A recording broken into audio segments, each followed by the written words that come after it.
खुदा यीशु मसीह के अजीम नाम में आप सबको सलाम। मेरा नाम रनबुल खुर्शीद है और आज के सेशन में इस वीडियो में आपसे अगेन मैं चंद बातें करना चाहता हूँ। अगर आपने मेरी पिछली दो वीडियोस देखी हैं तो यकीनन आज की वीडियो को देखने के बाद आप डॉट्स को कनेक्ट कर सकेंगे और ये जान सकेंगे कि हमारे मुल्क में पाकिस्तान में जो हालात हैं इस वक्त, उन सारों के पीछे क्या रूहानी वजूहात हैं या क्या खुदा के कलाम की वजूहात हैं। जो मेरा सेशन है ये कोई हतमी तज्जिया नहीं है, लेकिन इसमें मेरी कोशिश है कि खुदा के कलाम का सहारा लेते हुए उन सारी बातों से जो खुदा के कलाम में लिखी हैं चंद चीज़ें आपके गोश गुजार कर सकूं, ताकि हमें समझ आ सके, ताकि हमें आइडिया हो सके कि whatever is happening in our country right now, what are the reasons, क्या वजूहात है। मैं खुद अभी तक बहुत से जो जवाब हैं उनकी तलाश में हूँ, और जो मुझे मिल गए हैं मेरी कोशिश है कि आज की शाम आपसे शेयर कर सकूं। इसके अलावा भी बहुत सी बातें होंगी, लेकिन जो कुछ भी खुदावन ने मुझे दिया है मैं आपके साथ शेयर करना चाहता हूँ। हम सब अनाजील में खुदावन यीशु मसीह की जो एक मशहूर तमसील है, पैराबल ऑफ द सीड्स, एक बीज बोने वाली की मिसाल, उससे हम सब वाकिफ हैं। और इस मिसाल में हम जानते हैं कि चार किस्म की जमीनों का जिक्र हुआ है। मैं डिटेल्स में नहीं जाना चाहता, लेकिन आखिर में खुदावंद यीशु मसीह कहता है कि जो बीज अच्छी जमीन में बोया गया है वो है जो कलाम को सुनता है और समझता है और फल भी लाता है। और जो और सोगुना फल है, कोई सोगुना फल फलता है, कोई 60 गुना और कोई 30 गुना। सो इट मीन्स कि इस तमसील से हम यकीनन खुदा के कलाम के हिस्से से ये बात समझ सकते हैं कि जो लैंड है या जमीन है, it plays a very important role कि किस किस्म की फसल होगी जब बीज उसमें डाला जाएगा। अगर आपको याद है और खुदा के कलाम में लिखा है, पिछली वीडियो में मैंने इसका जिक्र किया था इस हवाले का, कि दूसरा तवारीख 7 बाब 14 है, तब अगर मेरे लोग जो मेरे नाम से कहलाते हैं खाकसर बनकर दुआ करें और मेरे दीदार के तालिब हों और अपनी बुरी राहों से फिरें, तो मैं आसमान पर से सुनकर उनका गुनाह मुआफ करूंगा और उनके मुल्क को बहाल करूंगा। बीज बोने वाले की जो मिसाल अभी हमने देखी है, इससे जाहिर होता है कि जिस जमीन में बीज बोया जाता है उसका अच्छा होना जरूरी है, उसका प्रोडक्टिव होना जरूरी है। सो हम ये कंक्लूड कर सकते हैं कि जिस किस्म की जमीन होगी उसी किस्म का फल या प्रोडक्शन उसी लेवल की होगी। सो इसका मतलब है कि जमीन बीमार भी हो सकती है। अगर जमीन बीमार है तो फिर उसको शिफा की भी जरूरत है, और जब तक जमीन ठीक नहीं हो जाएगी हम बेशक उस जमीन में बीज डालते रहें, वो फल आवर नहीं होगी, कोई फल नहीं देगी। और खुदा के कलाम के मुताबिक मुझे यकीन है कि हमारे मुल्क की सरजमीन का भी कुछ ऐसा ही हाल है, जो गुनाहों की वजह से नापाक, आलूदा और बीमार हो गई है। जो हमारी सरजमीन पिछले कई सालों से जो कुछ इसमें हो रहा है इसकी वजह से ये बीमार है, और अब हम जो भी इसमें बीज डाल रहे हैं ऐसे लगता है कोई फसल नहीं हो रही, ये बहुत अनप्रोडक्टिव है। इसकी एक आसान सी मिसाल है जो शायद हम छोटे होते सोशल स्टडीज की क्लास में या ज्योग्राफी की क्लास में पढ़ते थे, और हम पढ़ते थे कि बहुत सी जो जमीनें हैं हमारे मुल्क में, वो एक जमीन की बीमारी जिसको हम सेम और थोर कहते हैं उसके अंदर मुब्तला होती है। और जब सेम और थोर जमीन में होती है तो फिर वहां पर कुछ नहीं उगता, जिसको हम इंग्लिश में वाटर लॉगिंग एंड सेलिनिटी कहते हैं। और आपको पता है कि पाकिस्तान में तकरीबन 6.3 मिलियन हेक्टेयर जो है उसमें सेम और थोर की बीमारी है। ये जो स्टैटिस्टिक्स है तकरीबन 2021 से है। तो उस बीमारी की वजह से इतना ज्यादा जो रकबा है 6.3 मिलियन हेक्टेयर, वो जो है वो बगैर फसल के बियाबान पड़ा है, उसमें कोई फसल नहीं आ रही। सो इसका मतलब है खुदा के कलाम के मुताबिक क्या ऐसी चीज है जो जमीन को आलूदा करती है, बीमार करती है। सो आई वुड से कि देर इज समथिंग, और समथिंग क्या, दैट इज अभी हमने देखा कि गुनाह है, और अब आगे चल के हम खुदा के कलाम में से देखेंगे भी कि गुनाह है जिसकी वजह से जमीन जो है वो क्या होती है, नापाक होती है, पोल्यूट होती है। सो आज का जो मेरा सेशन है, आज का जो मेरा टॉपिक है, वो बेसिकली क्या है कि पोल्यूशन ऑफ द लैंड। और मैं आपसे बात करूंगा कि 4 मेजर कॉजेस हैं, 4 ऐसी वजूहात हैं जिनकी वजह से हमारा लैंड जो है वो क्या होता है, पल्यूट हो जाता है। 4 वजूहात में पहली जो वजह है खुदा के कलाम के मुताबिक, जो हमारी जमीन को, हमारे मुल्क की जमीन को पलूट करती है या उसको आलूदा करती है, वो है आइडोल्ट्री या बुत परस्ती। जब हम बुत परस्ती की बात करते हैं तो महज बुत परस्ती ये नहीं है कि हम लकड़ी के या लोहे के या सीमेंट के या किसी और चीज के बने हुए बुतों की प्रस्तिश या पूजा करें। बुत परस्ती जो है वो खुदा को ग्रीव करती है, एक ऐसा सिन है जिसमें हम खुदा की जगह और चीजों को सब्स्टिट्यूट के ऊपर के तौर पर रख लेते हैं और खुदा की जात को पीछे हटा देते हैं। It could be money, it could be a person, it could be a job, anything else that substitutes for God. और फिर वो खुदा को हजूर में एक गुनाह है और उससे खुदा यकीनन रंजीदा होता है। इसके अलावा बुत परस्ती ये भी हो सकती है कि हम खुदा की जो परस्तिश करते हैं वो असल में हकीकी नहीं है। हम दिल के साथ खुदा की परस्तिश नहीं कर रहे होते। अक्सर मैं सोचता हूँ कि हम अक्सर गा रहे होते हैं कि मैं अपने तन मन और धन के साथ खुदावन से प्यार करता हूँ, लेकिन असल में हकीकत क्या होती है कि हमारा दिल जो है वो खुदा से कोसों दूर होता है। खुदा से कितना दूर होता है, ये एक केयरलेस और इनसिंसियर जो इनसिंसियर वर्शिप है, ये भी एक आइडोल्ट्री या बुत परस्ती के जुमरे में आती है।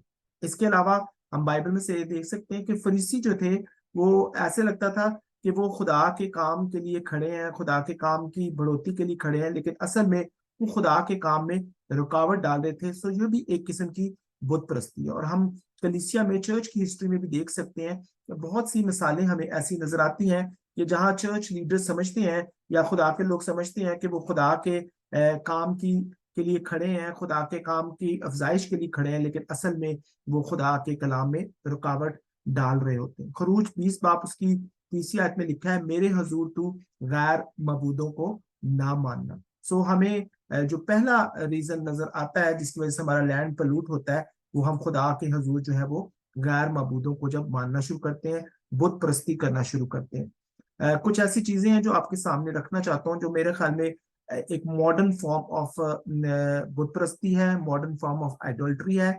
जिनमें पहला है डीइज्म, जिसका मतलब है कि खुदा जो है वो हर तरफ तो है, खुदा मौजूद तो है, हर तरफ हमारे इर्द गिर्द है, लेकिन वो मुतहरक नहीं है, ही इज नॉट एक्टिव। दूसरा जो हमें नजर आता है वो ह्यूमनिज्म है, कि इंसान अपनी मदद आप जो है वो सब कुछ कर सकता है और उसे खुदा की जरूरत नहीं है। तीसरी चीज क्या है, सेकुलरिज्म, कि खुदा जो है वो इंसान की शख्सी जिंदगी के अंदर और या मुआशरे के अंदर गैर मुतल्लिक हो जाए, उसकी हमें सोसाइटी में अब जरूरत नहीं है। और अगली चीज है रिलीजियस प्लूरलिज्म, कि मजहबी तकसीरियत, कि क्या है कि सभी निज़ाम जो है वो ठीक है, सभी बिलीफ सिस्टम्स जो है वो इक्वली वैलिड है, लेकिन हम खुदा के कलाम के मुताबिक जानते हैं कि खुदा का कलाम कहता है कि खुदा तक पहुंचने का वाहिद रास्ता जो है वो उसका बेटा खुदावंद यीशु मसीह है। और आखिरी जो नजर आता है एक मॉडर्न वर्शिप का तरीका या मॉडर्न आइडोल्ट्री का हमें तरीका नजर आता है, वो क्या है, यूनिवर्सलिज्म, कि all will somehow be save, कि हर एक शख्स जो है आलमगीरियत के किसी ना किसी तरीके से सब लोग जो है वो बच जाएंगे, लेकिन ये खुदा के कलाम के बिल्कुल जो है वो ऑपोजिट है, उसके अगेंस्ट है। दूसरी वजह जो हमारी जमीन की पोल्यूशन के लिए या उसकी नापाकी की है, वो इमोरलिटी, फॉर्निकेशन एंड सेक्सुअल परवर्शन है, बेहयाई, जिना और जिनसी बिगाड़। खुदा के कलाम में अहबार की किताब में लिखा है, और मैं पूरा हवाला नहीं पढ़ूंगा लेकिन कुछ बीच में से बयान करूंगा, और उनका मुल्क भी आलूदा हो गया है, इसलिए मैं उसकी बदकारी की सजा उसे देता हूँ, ऐसा कि वो अपने बाशिंदों को क्या करेगा, उगल देगा। इमोरलिटी, फॉर्निकेशन, सेक्सुअल प्रोविजन, हम जानते हैं कि बहुत ज्यादा हमारे अब मुल्क में जो हमें नजर आती है, जिन्स प्रस्ती हमें नजर आती है।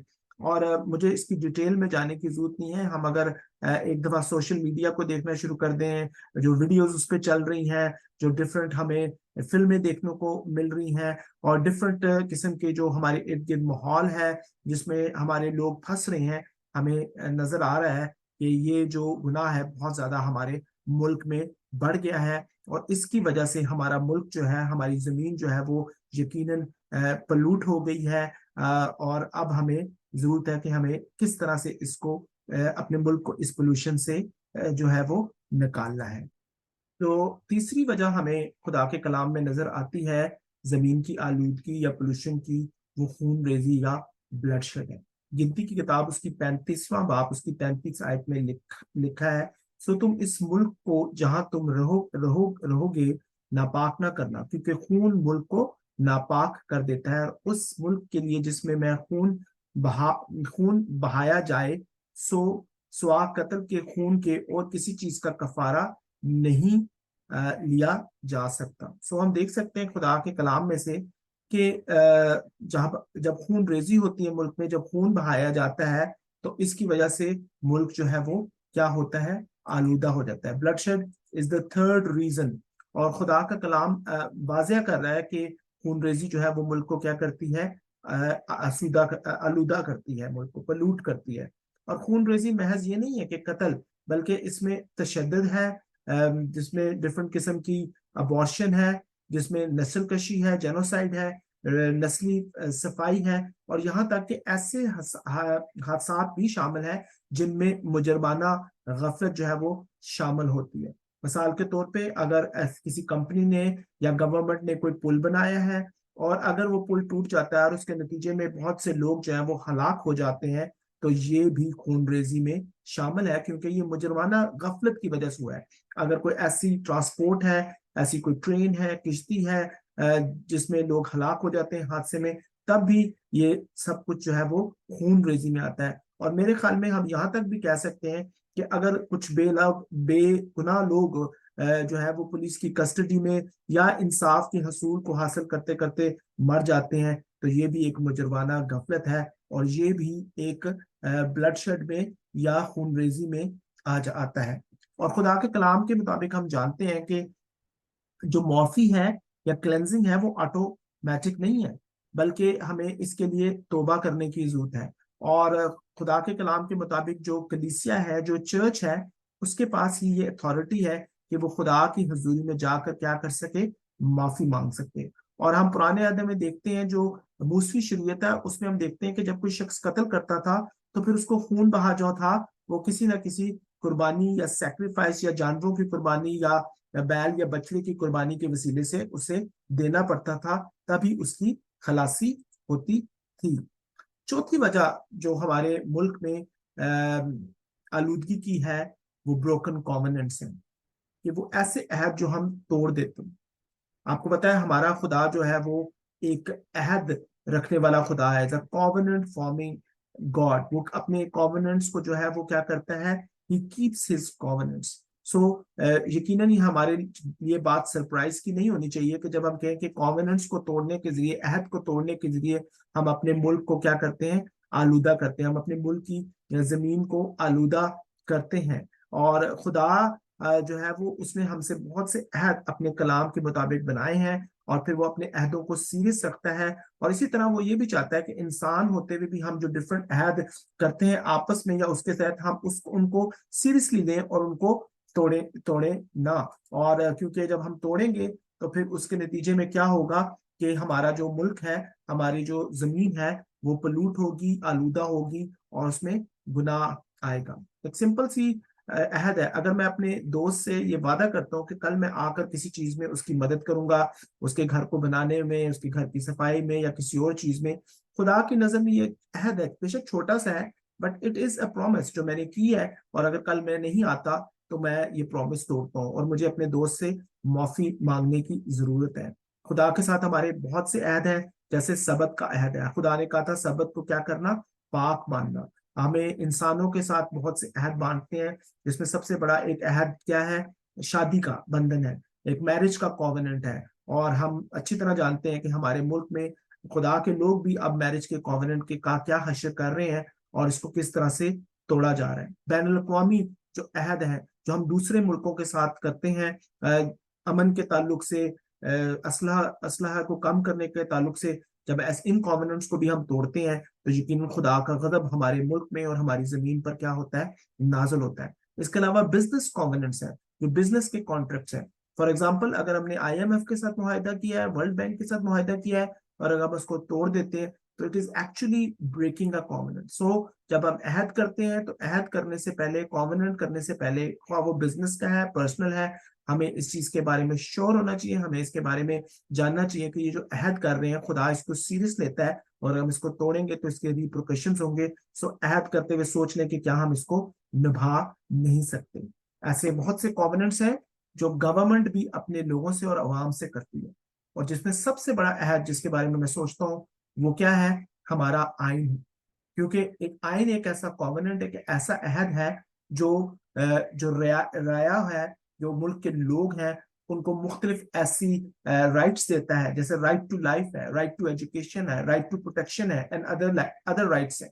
सो जब हुकूमत जो है वो इस कॉवेनेंट को ब्रेक करती है, जब गवर्नमेंट जो है वो कॉन्स्टिट्यूशन को ब्रेक करती है और इस अहद को जो उसने लोगों के साथ बनाया हुआ है उसको जब तोड़ती है, तो यकीनन हमारा मुल्क जो है वो क्या होता है, आलूदा होता है, और उस पर खुदा का कहर जो है वो नाजल होता है। जब हम अपने अहदों को तोड़ते हैं जो हमने खुदा के साथ और इंसान के साथ बनाए हुए हैं, तो उसके नतीजे में हमारी जो जमीन है, हमारा जो मुल्क है, वो आलूदा होता है। और फिर उसका नतीजा क्या निकलता है कि खुदा अपने डिस्प्लेजर को इंसाफ की सूरत में, फैसले की सूरत में हम पर जाहिर करता है। और ये खुदा का एक असूल है, एक प्रिंसिपल है जो ऑटोमेटेड है, और ऐसा फिर होता है, और फिर हमें इसका नतीजा जो है वो भुगतना पड़ता है। चार ऐसी चीजें हैं जो आपके साथ शेयर करूंगा कि खुदा जब अपना डिस्प्लेजर जो है, नापसंदीदगी शो करता है, जब अपने कॉवेनेंट्स को तोड़ते हैं। पहली क्या है, नापसंदीदगी, फेमन या कहत।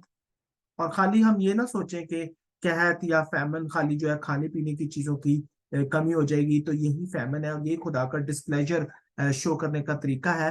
बल्कि खुदा का इल्म का भी कहत होता है, खुदा के इख्तियार का कहत है, खुशहाली का कहत हो सकता है हमारे मुल्क में, रासबाजी का कहत है, सच्चाई या ईमानदारी का कहत। और हम दे सकते हैं कि हमारे मुल्क में किस हद तक इस चीज का कहत है, अच्छी हुकूमत का कहत, तालीम या मुलाजमत का कहत। हर एक अच्छी चीज का कहत जो है वो हमारे मुल्क में हमें नजर आता है, और यकीनन हमें नजर आता है कि खुदा जो है वो अपना डिस्प्लेजर जो है वो शो कर रहा है, क्योंकि हमने कॉन्वेनेंट्स को ब्रेक किया है, और हमने क्या किया है, अपने मुल्क को आलूदा किया है, हमने अपने लैंड को क्या किया है, पलूट किया है। दूसरा जो रिजल्ट हमें नजर आता है वो क्या है, इकोलॉजिकल डेवस्टेशन या माहौलियाती तबाही खुदा के डिस्प्लेजर का हिस्सा है। जैसे सैलाब आना शुरू हो जाते हैं, तूफान आते हैं, जल्जले आते हैं, लैंडस्लाइड्स आती हैं, आतिशबां फटना शुरू हो जाते हैं, कीड़े, इन्फेक्शन ये शुरू हो जाती है मुल्क में। और हेल्थ के इन्फेक्शन, सेहत के ऐसे इन्फेक्शन जो है वो, इसके अलावा जो क्रॉप्स हैं या आपके जो लाइफ स्टॉक है, जो आपके जानवर हैं, जिस तरह गाय, भैंसे, भेड़े, उनके अंदर डिफरेंट किस्म का इन्फेक्शन जो है वो आ जाता है। सो खुदा अपना डिस्प्लेजर ऐसे भी शो करता है। तीसरी जो हमें नजर आती है डिस्प्लेजर का खुदा के, वो वॉर है, जंग है। और इसमें जो असल जंग है वो भी इंक्लूडेड है। इसके अलावा दहशत गर्दी, टेररिज्म भी एक तरह की जंग है जिससे खुदा अपना डिस्प्लेजर शो करता है। एथनिक कॉन्फ्लिक्ट, नस्ली तनाजात, इंडस्ट्रियल स्ट्राइफ, सनती झगड़े, फसादात हैं, सिविल स्ट्राइफ है, खाना जंगी है, इंसानी हकूक की खिलाफ वर्जी है, रूल और रूल ऑफ लॉ की डेग्रेडेशन यानी कानून की हुक्मरानी भी इसमें शामिल है। और हम अच्छी तरह वाकिफ हैं कि आजकल हमारे मुल्क में कानून की हुक्मरानी जो है वो कितनी कम हो चुकी है, और वो धज्जियों में जो है वो उड़ाई गई है। हिस्कियल 14 बाब उसकी 17 आयत में लिखा है कि या अगर मैं इस मुल्क पर तलवार भेजूंगा और कहूंगा कि ए तलवार मुल्क में गुजर कर, और मैं इसके इंसान और हैवान को क्या करूंगा, काट डालूंगा। सो खुदा अपने डिस्प्लेजर को शो करता है जब हम मुल्क को पलूट करते हैं, और फिर वो क्या करता है, जंग को हमारे मुल्क में मुख्तलिफ तरीके से भेजता है।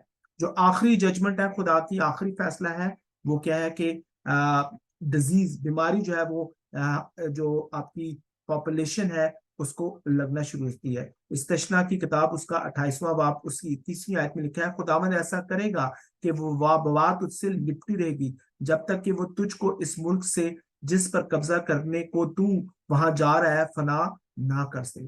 सो खुदा के कलाम के मुताबिक खुदा हम पर फिर वबाओं को भी आने देता है। और जब मैं ये बात कर रहा हूँ कि ये सारी चीजें जो है मुल्क की पोल्यूशन की बात कर रहा हूँ, जमीन की जो है पोल्यूशन की बात कर रहा हूँ, तो खाली I am not only talking के पाकिस्तान में सब कुछ हो रहा है, बल्कि अगर हम अपनी इंटरनेशनल लेवल पर एक नजर दौड़ाएं तो बहुत से मुल्कों में गुनाह की वजह से ये सब कुछ हो रहा है। अगर हम अभी अपना टेलीविजन खोल रहे, न्यूज चैनल्स खोल रहे, तो दुनिया के मुख्तलिफ हिस्सों में जंगलों में आगे लगी हुई है, जल्जले आ रहे हैं, तूफान है, साइक्लोन्स हैं, मुख्तलिफ किस्म के फ्लड्स आ रहे हैं। इसके अलावा मुख्तलिफ किस्म की ऐसी वबाएं हैं जो पिछले दिनों भी हम गुजरे और अब आगे की तरफ भी हमें नजर आ रहा है, ऐसे जैसे कुछ वबा जो है वो फिर से आने वाली है। सो ये खुदा का एक डिस्प्लेजर है जो वो शो कर रहा है जब हम अपने मुल्क को आलूदा करते हैं, जब हम जमीन को आलूदा करते हैं। एज पाकिस्तानी हम अपने मुल्क को आलूदा करते हैं और एज ह्यूमंस हमने दुनिया को आलूदा कर दिया है। और मैं समझता हूँ कि खुदा के कलाम के मुताबिक हमने शायद दुनिया को इतना ज्यादा गुनाह से आलूदा कर दिया है कि खुदा का अब डिस्प्लेजर जो है वो हम यकीनन देख रहे हैं और उसको महसूस कर रहे हैं। आखिर में सिर्फ ये बात करना चाहता हूँ कि इस सारे सिचुएशन में चर्च का क्या रोल है, चर्च क्या करेगा। हमने जैसे दूसरा तबरीक 7:14 में देखा था कि खुदा के लोग जब क्या करेंगे, तौबा करेंगे, दुआ करेंगे, खुदा के चेहरे के तालिब होंगे, तो लिखा है खुदा क्या करेगा, उनके गुनाह को माफ करेगा और उनके मुल्क को क्या करेगा, जमीन को क्या करेगा, बहाल करेगा। As Christians we are the only privilege people. खुदावन यीशु मसीह के खून से धुले हुए ही हम लोग हैं जो हम इस बहाली के काम को कर सकते हैं। और खुदा के कलाम के मुताबिक हम अपने मुल्क के लिए, अपनी सरजमीन के लिए बहाली को क्या कर सकते हैं, लेकर आ सकते हैं। मुझे एलाइजा अलीशा की किताब से जो उसका पहला मुआवजा था, दूसरा सलातीन 2 बाब 19 से 22वीं आयत का वो वाकया याद आया, जब यरू के लोग उसके पास आए और उसको कहने लगे कि हमारे जो इलाके की जमीन है वो बंजर है, उसमें कुछ नहीं उग रहा क्योंकि पानी जो है वो खराब है, और उसने और जो जमीन है वो गैर पैदावारी है। सो उसने अलीशा ने क्या किया, उसने उनको कहा कि मेरे लिए एक बाउल लेके आओ और फिर नमक लेके आओ और पानी लेके आओ, और उसने उस नमक को उस पानी में शामिल किया और उसको बाकी जो पानी था उसके अंदर उसको डाल दिया, और उसकी वजह से क्या हुआ कि वो पानी जो था वो हील हो गया। बेशक ये जो बीमारी हमें पानी के नजर में आ रही थी नजर, लेकिन पानी की वजह से जमीन जो थी वो क्या थी, गैर पैदावारी थी।